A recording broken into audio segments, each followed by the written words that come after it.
Hi guys, నమస్తే అందరికీ. నేను మీ చందు. ప్రతి ఆదివారం లాగా ఈ ఆదివారం కూడా మనం ఫుడ్ డెస్టినేషన్కి వచ్చినాం.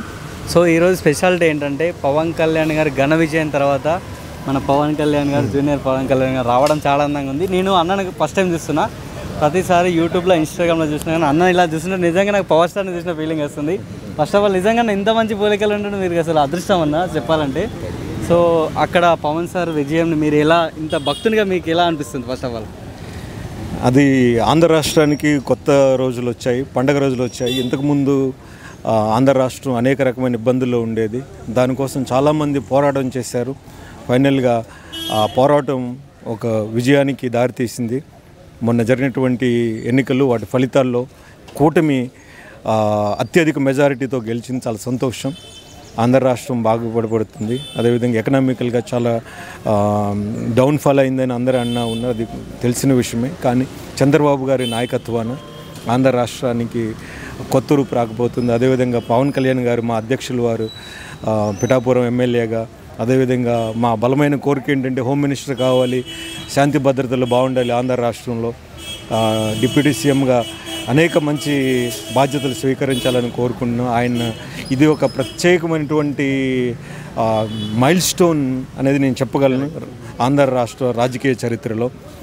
Thank you. సో అన్న, మనము ముందు ప్రీవియస్ ఆంధ్ర సీఎం ఉన్నప్పుడు మనం జగన్ గారు ఏం చేశారో, ఐ మీన్ మన సినిమా ఇండస్ట్రీలో ఫాస్ట్లో ఉన్నప్పుడు ఆయన వెళ్ళి మీరు తల్లి లాంటి పొజిషన్ దండం పెట్టించుకున్నాడు, తమ్ముడు పిండం పెట్టిండు అని మధ్యలో వైరల్ అవుతుంది. అది చూసిరా మీరు? ఎట్లా అనిపిస్తుంది అది చూసినప్పుడు? ఒకసారి చెప్పండి. అన్న దండం పెడితే సీఎంకి తమ్ముడు పిండం పెట్టిండు. అది చిరంజీవి గారిని అంటే ఇంత పెద్ద పొజిషన్ నుండి ఆయన దండం పెట్టించుకొని ఆ రోజు ఇన్సల్ట్ చేశారు కదా. సో పవన్ కళ్యాణ్ గారు దాన్ని కూడా ఒక ఛాలెంజ్గా తీసుకొని అన్న మీద ఉన్న ప్రేమతోటే ఇంకా ఇలా చేసిండు కదా అన్న. దానిపైన మీ స్పందన అంటే ఇది నిజమైన అంటారా? ఎట్లా అలా అంటే చిరంజీవి గారు ఫిల్మ్ ఇండస్ట్రీ తరఫున వెళ్ళి వాళ్ళని సీఎం గారిని ఎక్స్ సీఎం గారిని అభ్యర్థించడం జరిగింది. దాన్ని అదొకటే పగ అనేది లేదండి. ఎక్కడో కూడా పవన్ కళ్యాణ్ గారు ఎప్పుడు పాలసీల ప్రకారంగానే పోరాడారు, వ్యక్తిగతంగా ఎప్పుడు పోరాడలేదు. అని చిరంజీవి గారిని పట్టించుకోలేదని కాదు, అని ఏంటంటే పరిపాలన బాగుండి ఉంటే కనుక ఇంత జరిగేది కాదు.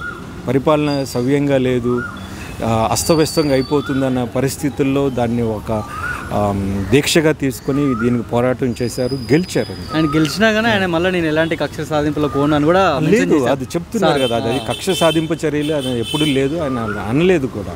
ఆయన ఉద్దేశం కూడా కాదు. కేవలం ఏంటి అని అంటే రాష్ట్రం బాగుండడం కోసం వాళ్ళంతా ఒక కూటమిగా ఏర్పడి రాష్ట్రం బాగు చేసుకోవాలన్న ప్రయత్నంలో కొన్ని సందర్భాల్లో ఆశగా మాట్లాడండొచ్చే కానీ అది ఒకరిని వ్యక్తిగతంగా విమర్శించడం, వారిని వ్యక్తిగతంగా వాళ్ళని కించపరచాలనేది కాదు.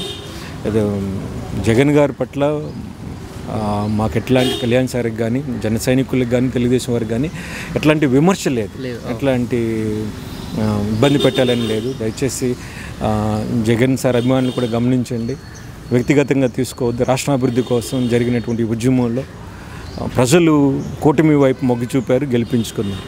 మొన్న పవన్ సార్ చిరంజీవి వాళ్ళ ఇంటికి వెళ్ళారు, ఆ వీడియో బాగా వైరల్ అయింది.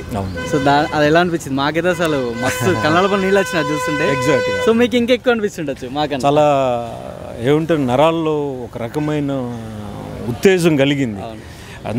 ఎంత ఎదిగే కొద్దీ ఒదిగి ఉండాలనేది అన్నగారు నేర్పించినటువంటి ఏమంటాం ఆ సంస్కారం, మోరల్ వాల్యూస్ వదినమ్మ గారి దగ్గర నుంచి నేర్చుకుని ఇవన్నీ కూడా ఆయన ఎప్పుడూ కూడా వాటిని తప్పలేదు.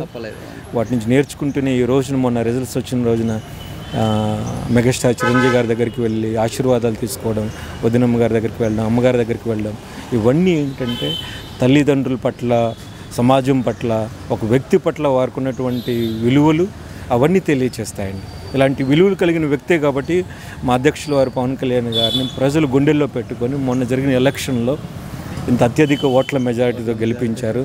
ఇలా ఆంధ్ర రాష్ట్రం బాగుండాలి, ఇంకా ప్రజలు సంతోషంగా తెలంగాణ కూడా రావాలని మేము అనుకుంటున్నాం. రాష్ట్రం ఎక్స్టెండ్ అయ్యి ప్రజలు కోరుకుంటే తప్పనిసరిగా జరుగుతాయి. మార్పు అనేది ప్రజలు ఎప్పుడు కోరుకుంటూ ఉంటారు, అభివృద్ధి కోరుకుంటారు. అభివృద్ధి జరగాలని మనస్ఫూర్తిగా కోరుకుంటున్నాను. అన్న, మీరు ఒక 10 years నుంచి అనుకుంటా మీరు ఇక్కడ పవన్ సార్లా మారిపోయి, యాక్చువల్గా ఇది గ్రేట్. ఎందుకంటే మీ పర్సనాలిటీ పక్కన పెట్టి సార్ లాగా మారి ఇట్లా సార్ లాగానే బతుకుతున్నారు. సో దీనివల్ల మీకు ఎలా అనిపిస్తుంది? అంటే ఎక్కడ చూసినా కానీ పవన్ కళ్యాణ్ తొందర వచ్చి ఫోటోలు తీయడం అలాంటివి చేస్తుంటారు కదా జనాలు. ఇదేంటి అని అంటే ఒక మహాత్ముని, గాంధీ మహాత్ముని గుండెల్లో పెట్టుకుంటాము. సుభాష్ చంద్రబోస్ని కూడా మనం ఒక ఉద్యమ నాయకుడిగా మనం తీర్చుకుంటాము. అంబేద్కర్ ఒక ఎలాంటి ఆలోచన విధానం ఉందో ఇవన్నీ కలగలిపితే పవన్ కళ్యాణ్ గారు. అలాంటి వ్యక్తికి నేను అభిమానిని కాదు, ఒక ఫాలోవర్, అనుచరుని అనమాట. ఎప్పుడు భక్తులు ఉంటారు, మారిపోతారని, ఎప్పుడు అనుచరుని. ఆయన సిద్ధాంతాలు, ఆయన విలువలు, ఆయన జీవితం అవన్నీ కూడా ప్రతిరోజు నేను అన్వయించుకుంటూ నా జీవితంలోకి ఆయనలాగా బ్రతకాలి. అలాంటి గొప్ప వ్యక్తి ఈజ్ ఏ లివింగ్ సెయింట్ అండి. అంతే, లివింగ్ సెయింట్. సేజ్ అంటాం కదా, ముని. అలాంటి వ్యక్తికి మేము అనుచరులుగా ఉండడం చాలా అదృష్టంగా భావిస్తాము. కళ్యాణ్ సార్ లాగా రూపం ఉందని నేను ఎప్పుడు చెప్పను. ఆయనలాగా బ్రతకాలని నేను ప్రతి క్షణం నా అన్వేషణలో భాగంగా ఆయనలోంచి నేర్చుకునే విలువలు నన్ను ఎంతో కొంత ఆయనలాగా చూపిస్తున్నాయి. ఆయన మీద ఉన్న ప్రేమ జనాలు నాకు ఒక 1% అలా చూపించడం చాలా సంతోషంగా. ఎప్పుడన్నా కలిసారా అన్న డైరెక్ట్గా వెళ్ళి? సార్ని కలిసి రూపంలో కలిసినప్పుడు సార్ రియాక్షన్ ఎట్లా ఉండే? ఆయన్ని షూటింగ్ జరుగుతున్నప్పుడు అక్కడికి వెళ్ళి కలుసుకున్నాం. చాలా సంతోషంగా ఫీల్ అయ్యారు. ఆయన కూడా చాలా బాగా చేస్తున్నారు, చాలా బాగా చేస్తున్నారు మీరు అన్నారు. ఇక అంటే బిజీలో ఉండి కూడా నా కోసం అంత టైం కేటాయించడం ఆయనకున్నటువంటి వ్యక్తిత్వం అండి. ఎప్పుడు కూడా మనిషిని, ఒక సాటి మనిషిని మనిషిగా చూడడం ఆయనకున్నటువంటి ప్రత్యేకత. ఆ ప్రత్యేకతలో ఆ విలువలే ఆయనకి ఈరోజు ఉన్నత స్థాయిని తీసుకెళ్ళాయి. చాలా సంతోషం. థ్యాంక్ యూ అన్న.